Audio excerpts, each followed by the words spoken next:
time I fall, I'm learning to feel the pain. Oh no, I'm learning to love again.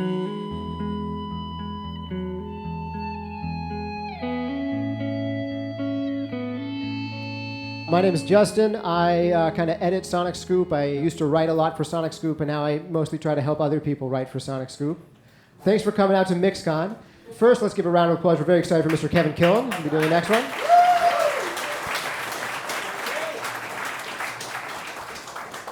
Kevin Killen, we're really excited to have on. We've had sponsors for almost all these panels. I just want to mention these guys again.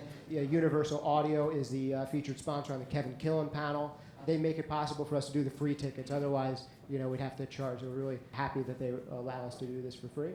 What can I say about Kevin Killen that hasn't been said already? Kevin Killen has worked with U2 numerous times, Peter Gabriel, Kate Bush. I like to throw Kate Bush out there. I'm a huge Kate Bush fan now. All right. See, we're in Brooklyn. I knew Kate Bush would get a big applause in Brooklyn. He's even done Shakira, a ton of stuff. What was the other name I was going to throw out there? Elvis Costello. How many times have you worked with Elvis Costello? 8 albums. Wow. All right. So this is a career to be envious of, also envious of his mixing skills, so I'm going to shut up so we can hear him do his thing. One more round of applause, Mr. Kevin Killen. Thank you. Thank you. I appreciate you all coming out this afternoon. So just to kind of give you a little bit of context, I grew up in Dublin, Ireland. I started working in a recording studio there in 1979. It was all large format consoles, a Helios console.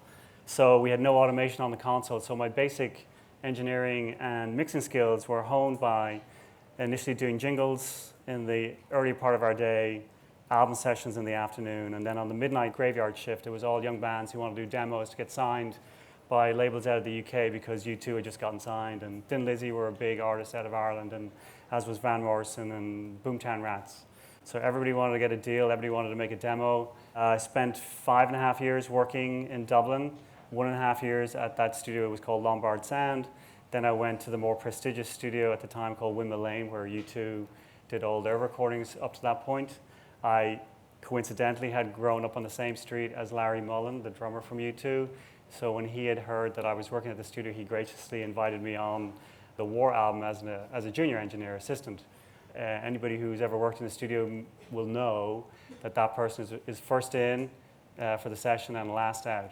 And you're responsible for making sure the smooth running of the session, making sure the engineer has everything at his or her fingertips. I left Dublin in 1984, came to New York because I was curious about working in the US. So I packed my bags, came here with $3,000 thinking that that was a king's ransom and I was going to survive for a year on that money. And I arrived on Thanksgiving Day, 1984. And by January, I was completely broke and needed to get a gig. So I hit the streets and ended up getting hired by Electric Ladyland as a sub, basically. The most recent record I had done in Dublin was with U2, Brian Eno and Daniel Lanois, an album called The Unforgettable Fire. I was very fortunate to get a call from Daniel Lanois, who had been in the UK working with Peter Gabriel, and asked me if I would come to the UK to work on a record with him, basically to mix an album for basically 4 or 6 weeks. But I arrived in London beginning of June. I had to take a 3-hour drive from Heathrow down to the West Country, and it was 9 months later, and I left on March 17th. Peter likes to take his time making records, and even though I got there supposedly to mix an album, we actually were doing a ton of recording, editing, rearranging, songwriting, and that record was So, and it had a number of hits on it, and when that record hit the streets, I was a busy and in-demand engineer. I mean, it's just one of the looks of the game. Fast forward, spent all my life since that moment living and residing in New York City, saw the changes coming, realized that the digital environment was something that we're all going to have to embrace. And my approach to working in the box was I had to develop a style that was similar to the style that I had developed working on large format consoles. When I first started working in the digital environment, we were enamored by the amount of choices you could have in the digital environment. So many equalizers, so many compressors, and it was very easy to get lost in that shuffle. And easy to get confused about what to use. Probably struggled for a couple of months, and then I went back and I went and mixed a record on an analog console, and I was doing mixes in 3.5, 4 hours on the analog console, and I was taking 9 hours, 10 hours to struggle to get a mix in Pro Tools. So I had to rethink how I was going to approach it, and since then I've come up with this process, and it's just a simple, elegant workflow that works for me, and it's about making sure that if I'm going to use plugins, I want to use top quality plugins. If I'm going to use equalizers, I want to use the best sounding equalizer to my ear. And if I'm going to use effects, I want to use effects that have character, color, and really bring something to bear on the production. It's never about the piece of gear. It's always about the performance. It's about the idea. It's about getting something great and capturing it, even if it's unintentional, and making that work within the context of the arrangement. This particular artist I'm going to showcase is a young band from Austin, Texas called The Vanity. And I first encountered them earlier this year when they approached me about mixing 3 songs for them. They had recorded locally with a producer. They mixed it together with the producer. They sat back for about a week, and then they all came to the same determination that the mixes weren't working. And they didn't really understand why they felt the raw material was good. I knew the manager of the band. I was asked would I mix 1 song. And I did so in February, quite quickly, maybe 5 or 6 hours, quick workflow, sent it down to them. They loved it. That turned into 3 more mixes. Then in April, I got invited down to Austin to work with the band on 4 more songs, but this time as a producer and an engineer. And this is one of the songs I'm going to play today. This is an unusual song for the band because everything to this point had been much more of a rocker and more aggressive. And we decided we wanted to do something that was a little bit more elegant. As a young engineer, typically, a lot of us fall into patterns in the way in which we work. And for me, I was not unlike a lot of other engineers. I would start mixing with the drums, then with the bass, then the guitars, pianos, build up all the harmonic information, the rhythm stuff. And then towards the end, I would put in the vocal. And that seemed to be a process that seemed to work for me for many, many years. And in 1996, I worked with Burt Bacharach and Elvis Costello on, the album was called Painted from Memory, but this one song was called God Give Me Strength.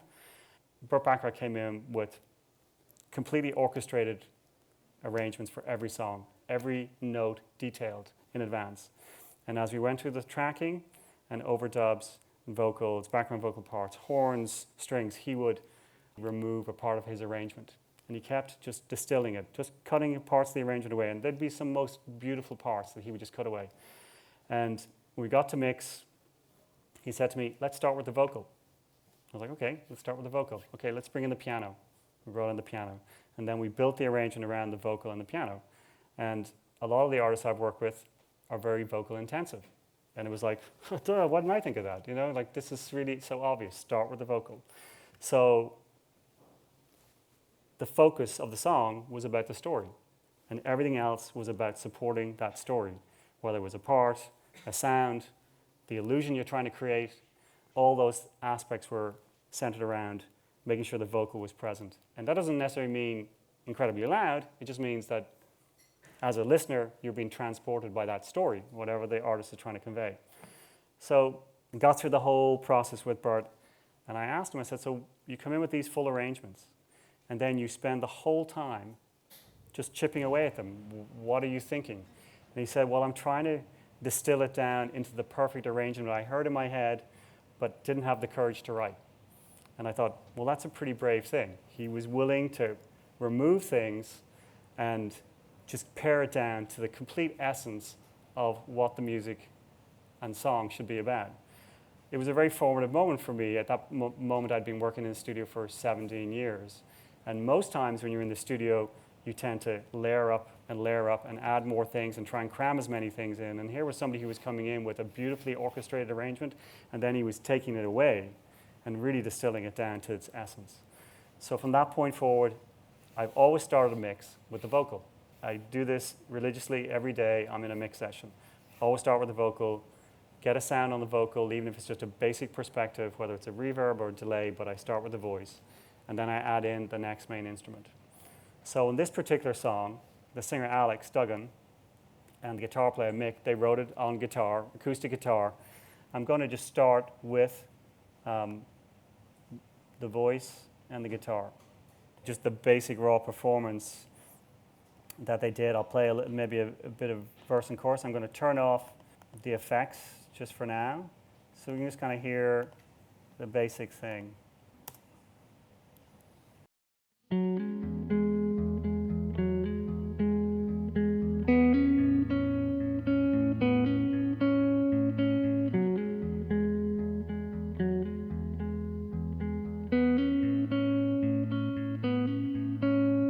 It's cold on the other side of the bed. Feeling down, don't know what I said.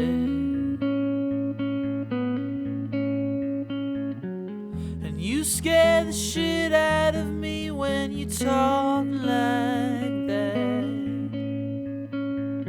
Think I may need to borrow something from your makeup bag. If I could keep it all the same, baby, I'm the one to blame. If I could keep it all the same, feel like nothing I do is right. And every time I fall, I'm learning to feel the pain. Oh no, I'm learning to love again. So just play that much. So clearly it's a very real, very vivid sound. That's what they sounded like in the room. And my kind of gut feeling was, let's start off with this kind of very intimate setting and let's expand the kind of sound stage. Let's expand the arrangement so that you're always going to be conscious of the vocal and the guitar, but there are going to be other things coming in, other events, other parts supporting that arrangement as it goes through from beginning to end. It's not a very long song. It's about 3.5 minutes, top to bottom. So I usually always start a mixing session with a basic template here. You know, everybody's got their own style, but for me, this is the approach that I've used, and I expand upon it depending how big the production gets. But basically what I do is I create 3 different auxes. Basically a drum aux here, basically a music aux where basically all the harmonic information goes, and a vocal aux as well. All of those can have, if necessary, can have some element of processing, either be it EQ, compression, just EQ, whatever I want to apply.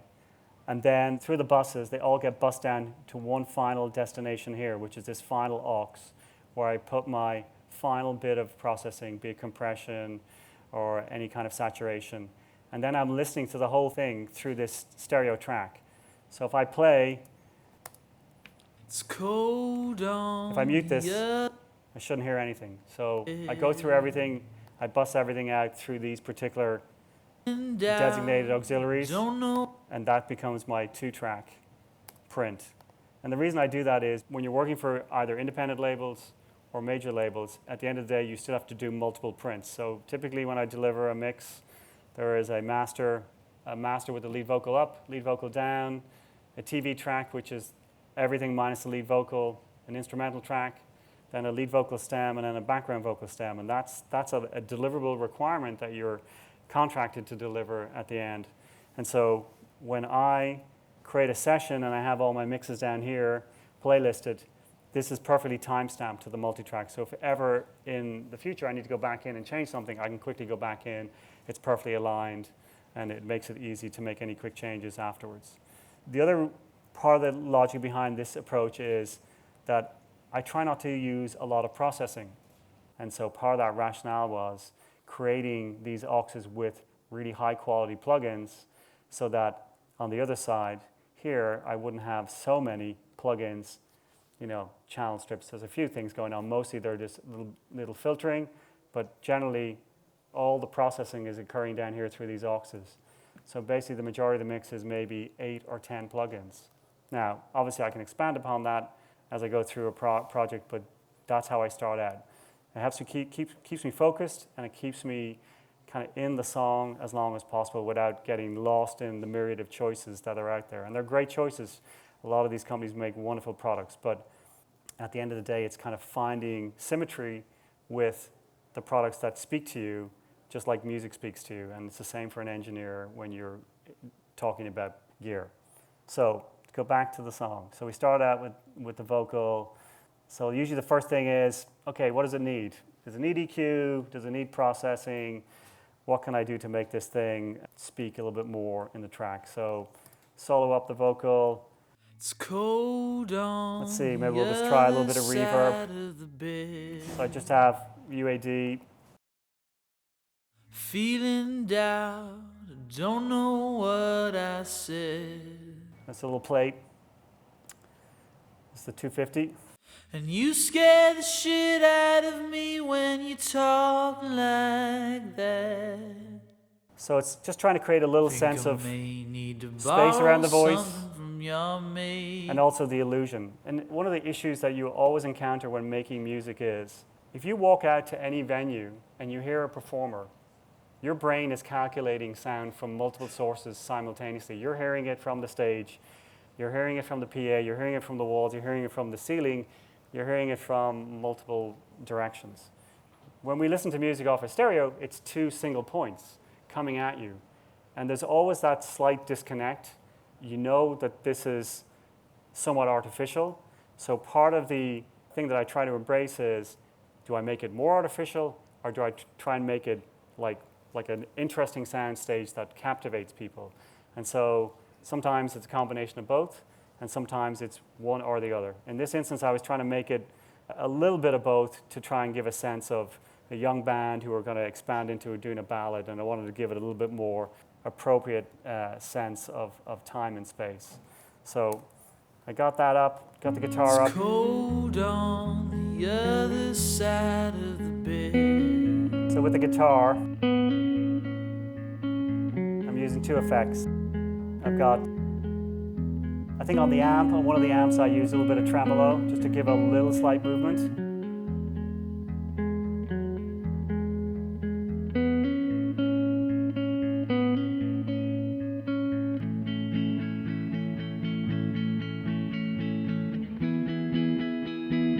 I wanted to create a little extra space around the guitar.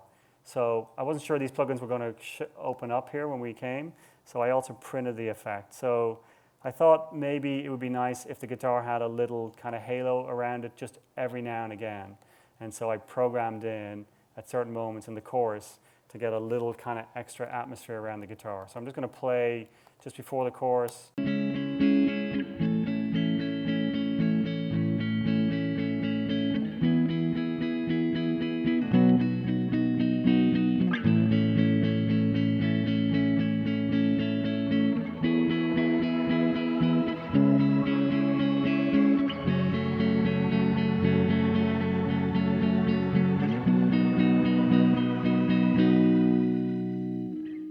So it's a little bit like, has a bit of a keyboard timbre to it, but it's also got a little kind of heavenly, kind of angel kind of quality to it, and it's all been generated from the main guitar part. It's just something, a little kind of ear candy to kind of pull your ear in at that moment in time. It happens again in the arrangement on the second chorus, and when we go through the whole thing, you'll hear it come in and out. Yet again, trying to keep the intimacy, but also create an illusion that the sound stage is changing as it goes through the arrangement.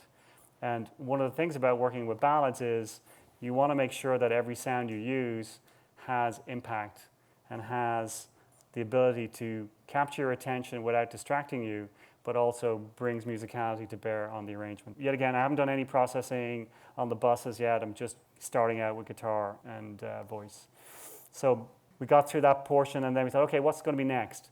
Let's come up with maybe some keyboards. So we decided, let's try a little keyboard pad. So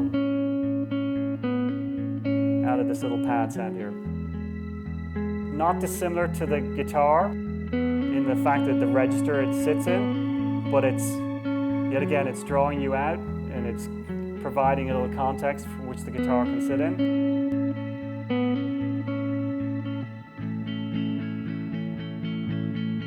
Transition, so that occurs each time in the second half of the verse.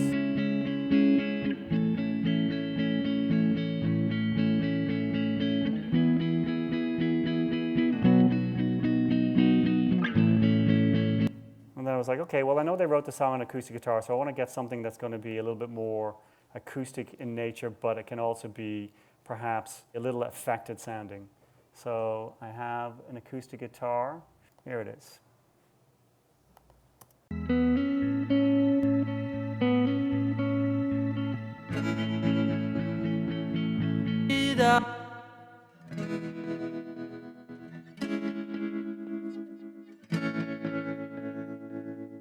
So that's like an acoustic guitar with delay and a tremolo, just to kind of provide A, harmonic support, and B, movement. So it's kind of, I can't hear it from here, but I know from sitting in front of the speakers that it's doing a little extra panning and it's giving it a little extra motion.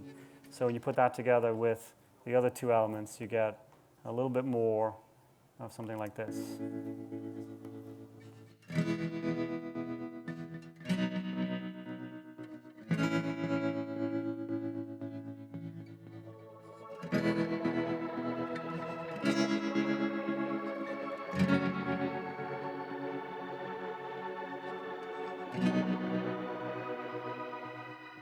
So now you got like things being passed on, like a baton being passed off, from one runner to the next, and it just kind of adds a little extra kind of glue to the track. And a little mystery, and it's also pulling the sound stage. So I think of space in different dimensions. I think of the width of the song. I'm thinking about the height, like so from the lowest frequency to the highest frequency.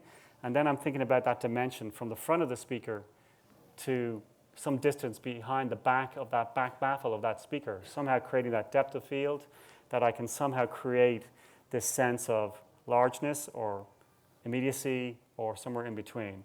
So we have three elements. They're just, some are interstitial, some are consistent, and you're just trying to like find interesting ways to make it a little bit more of an interesting event for the listener.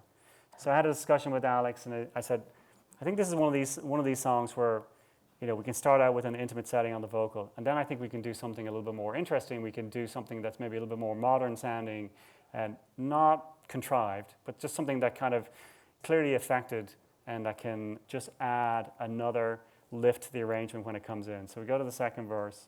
We added, it's this delay. And let's go to the second verse.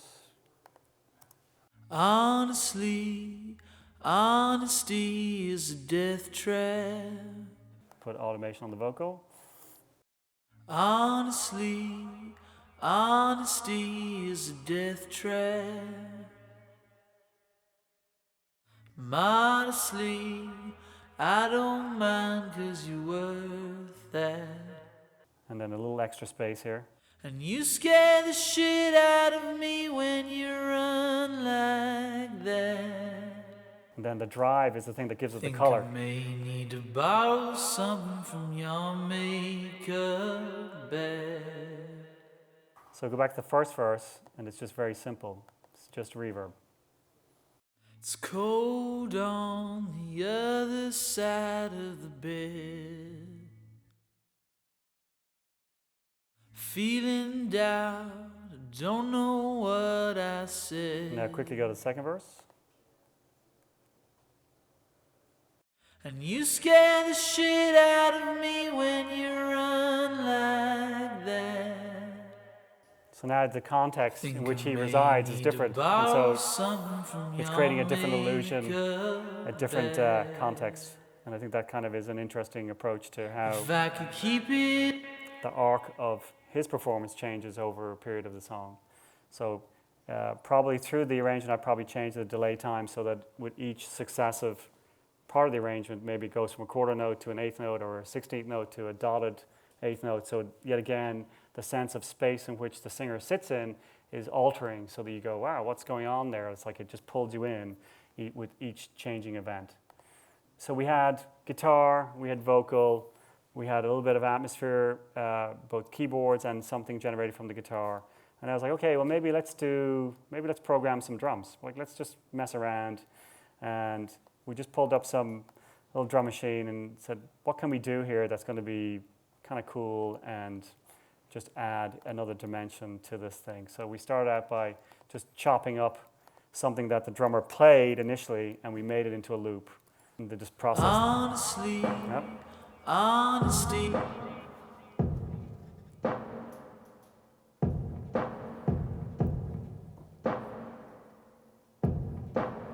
So it's just got, this is just a loop, kick and snare. And all it's got is just a little bit of, you can see here a lot of EQ rolled off the top. Pretty nasty sounding, don't like that. So do that, makes it darker, makes it more mysterious, and then it's just got a bunch of reverb on it. So the reverb is giving it that backwards dimension that I talked about that you're trying to create, you know, the distance, like it's coming from a much different place from where the singer and the guitar player reside. It's really dry. Don't think that's going to be as interesting. Yet again, with ballads, you're trying to create the sense of drama and create that depth of field. So then we added another drum.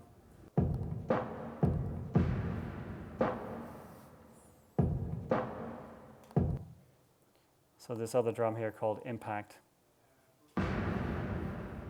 Just like a little trigger, something yet again, we think we just grabbed a box of percussion, dropped it on the floor, just put it into a big reverb, and then just try to give it the sense of it had a tail on it, that it kind of lasted longer than the actual event itself. If I bypass it here, it's not.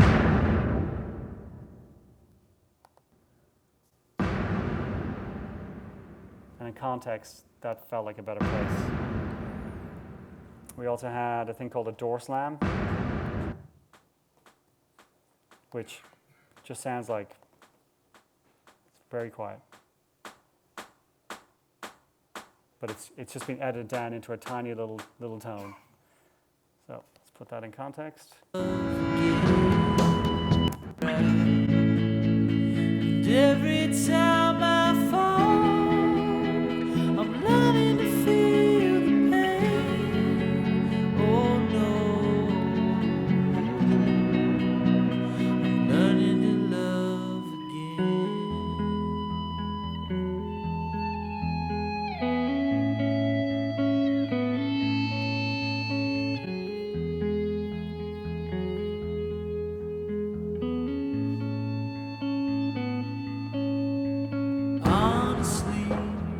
Honesty is a death trap.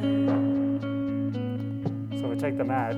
Honestly, I don't mind 'cause you were. Everything comes forward. You put them in. And you scare the shit out of me when you. There's a much more longer space that you're asking the listener to listen through, and that becomes, I think, more of an intriguing event. So added some little shakers and some other little events that occurred. We wanted to do some real drums. So the drummer decided that, you know, he really just wanted to kind of do accents in the verses. So it's really just more like tom fills. And typically when I record drums, it usually consists of reasonably close miking. This room was very lively sounding, so there was a lot of high-end reflections in the room. There were a lot of plaster walls, and they had tiled floors, so I took a rug down, put it underneath the drum set, and tried to tone down the room a little bit, because it just was a little too bright sounding and a little brashy. And there was a nice wooden drum set, and I really wanted to get that richness out of the drums that I could. So in terms of miking, it was like a Sennheiser RE20 on the kick drum, maybe a FET 47 on the outside of the kick, and then some Shure 57s on the snare. And on the toms, it was like Sennheiser 421s. And then for the overheads, I used a set of Coles, nice ribbon mics. And then I had a pair of 87s in the room. And I'll just play, a little bit of.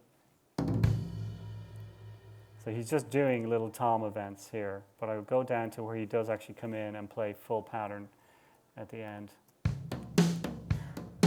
So he's using blastics, which, if you know, they're like those rods that are tied together, and they kind of give a slightly more muted tone, but they actually bring a lot of sonority out of the drum. So I felt like that was the right combination. So for mixing wise, I didn't want to do a lot of EQ on the drums. I did a little bit of filtering here on the, looks like on the toms, maybe because they were just resonating so much in the pattern. But what I did on my aux, I'll go down here, and And on the aux, I have two plugins here. I have the C4, and so it's a little bit of a scoop going on in that lower mid-range to kind of just give it a, to kind of give more bump on the bottom. And then I'm using the Oxford Inflator. And I'm actually going to pull this down and hear what this does.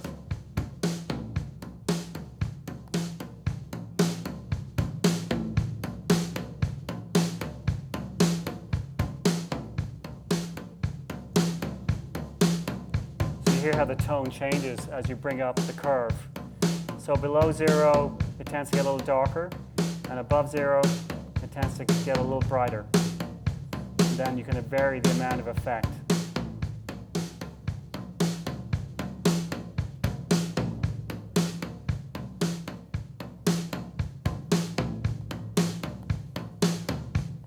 What I liked about this particular approach was that, yet again, I'm only using two plugins on the drums, and I've got basically my drum tone for the mix.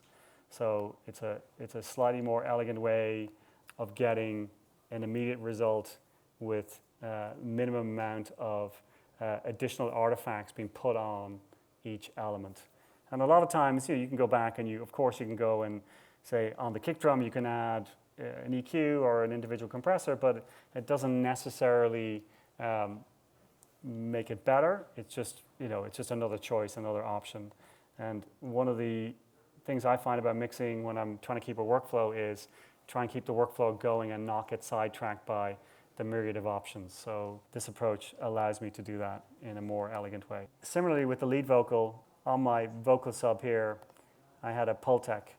And I'm thinking, what do I want out of Alex's voice that I didn't capture on the recording? I like the recording, but maybe is there something else I can get out of it that's not quite present yet? We believe we recorded on it was a Neumann M149 just through an LA38. And with the Pultec, I just wanted to get a little bit more, a little bit more chest, I guess, from the sound to make it feel like he's almost in your ear, that he's whispering the vocal in your ear. And so let's just... Hold on the other side of the bed, feeling down, don't know what I said. I'm going to solo him up here. And you scare the shit out of me when you talk like that. Think I may need to borrow something from your makeup. And it's not just gain you're hearing. You're actually hearing the tonality change. If I could keep it Bypassed. all the same, baby, I'm the one to blame. If I could keep it all the same, feel like nothing I do is right. And every time I fall, I'm learning to feel the pain. Oh no, I'm learning to love again. So I don't think I'm adding anything else. So a little boost here at 8K. So yet again, maybe slightly above the sibilance point, but maybe a little bit more, not in the real mid-range point of his voice. Typically, most singers, you'll find if there's going to be a problem area in the mid-range, it's generally around anywhere between 1K. For a male singer, it's 1K to 3K, and for female singers, it tends to be like 3K to 6K. That you start getting into lots of areas where it becomes uncomfortable to listen to if you kind of over-exaggerate those frequency areas. So it's better if you find a place where you're getting the immediacy of the voice, but at the same time, you're not over-exaggerating frequencies that ultimately, when you start gain staging all the way down through the mix, you end up getting a lot of harshness in your mix. And I want to make the mix be as elegant as possible throughout the process. So a little boost up at 8K and a little boost down at 100 cycles. All right, so that's the vocal tone. Vocal tone is basically one reverb, a delay, and then I also I duplicated the vocal track. Here's the lead vocal here, and then below it in this yellow region here, I duplicated the vocal, and I don't have it assigned here. There's no output whatsoever, but what I have done is I inserted a flanger across it, and at a certain point, I sent this to either the reverb or to one of the other processes that I had going on, and I believe it was the reverb. So now I've just created an artificial double, and I've got a little flanging going on it just to create a little extra movement going on in the voice. So let me just play that and see how the two align. If I could keep it all baby, I'm the one to blame. So it's basically just a flanged reverb. Feel like nothing I do is right. And every time I fall, I'm learning to feel the pain. Oh no. It's subtle, and it's supposed to be subtle. It's just, yet again, maybe on headphones it's more clear. You can hear the little kind of chorusing going on with the vocal, but it's not a sung double. It's not that thing you get when you have a singer go up and do, sound on sound, and the imperfections of the arrangement or imperfections of the performance cause that chorusing effect. This is just artificially done, and probably I offset it by 10 milliseconds just to set them aside from one another to get a little extra thickness. So then we had a little extra guitar where we added like some EBO, which it's pretty straightforward, just an EBO through an amp.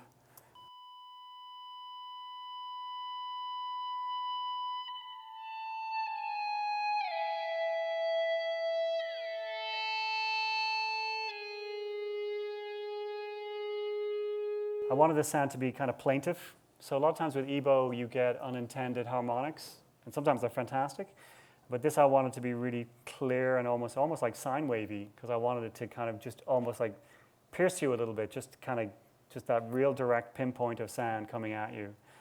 The only other part that's in the song then is just the bass. And the bass really only comes in, there are two different basses. There's a synth bass in the verses, and then there's a regular bass in the chorus. So synth bass, because the band are young, they're really into a lot of EDM stuff, so they wanted something that was subby. And then for the real bass part, I just used a DI and then a 121.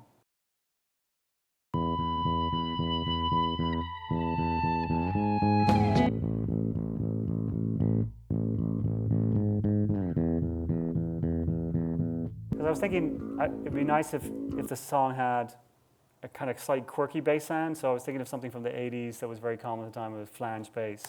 And I thought, well, let's print this. And in and of itself, it's too much. It feels too swirly sounding. But then when you drop in the real bass part,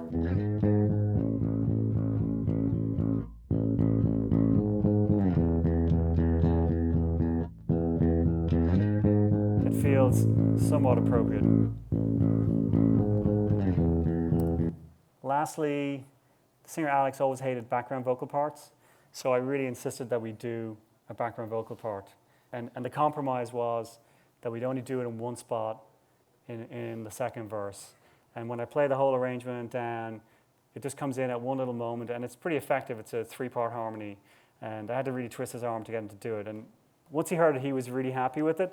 In terms of what it does to the arrangement, it just gives a lovely little lift, and it gives a tie-in between the two sections, between the A and the B part of the verse. So because I monitor everything through my tape return down here, prior processing is a little bit of saturation. So I use these two particular plugins. They're both really mastering style plugins. The Oxford Inflator is a way to get kind of saturation and tonality control on the overall mix. And then the Ozone 5, I know they've upgraded to the 7. I haven't quite upgraded to 7 yet myself. This is a really powerful mastering tool. Yet again, it's another tool that one could use that doesn't require instantiating 40 different EQs across the whole session. And it really tries to give me a quick and easy way to get a tonal control on the mix, other than having to search for more EQs and myriad of other options.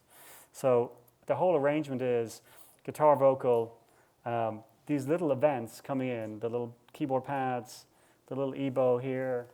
And the majority of the song really doesn't kick in until we get to the end of the second chorus, where basically the full band is in, and it's really just a quick, short kind of cameo for them. And so I'm going to play the whole thing from the top. And if we have a few minutes, then we just listen to the whole thing, and then I'm happy to open the floor to questions.